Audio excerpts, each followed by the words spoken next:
Сәлем. Менің болашақ әкем мен анашым. Сүйікті ата-әжем.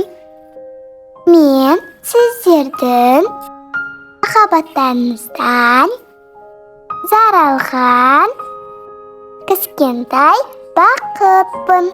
Бірақ та кішкентай болсам да үлкен қуаныш сыйлайтыныма сенімдімін.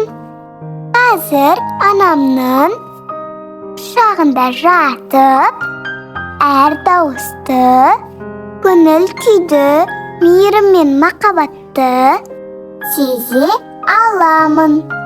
Айтпақшы, менің ұл немесе қыз екенімді ешкім, тіпті анам да білмейді.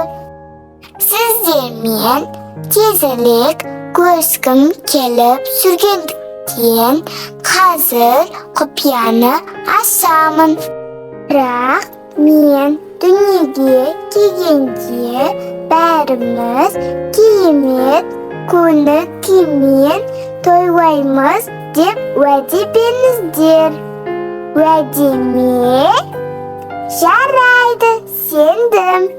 Әлемен болашақ ата-әжесінің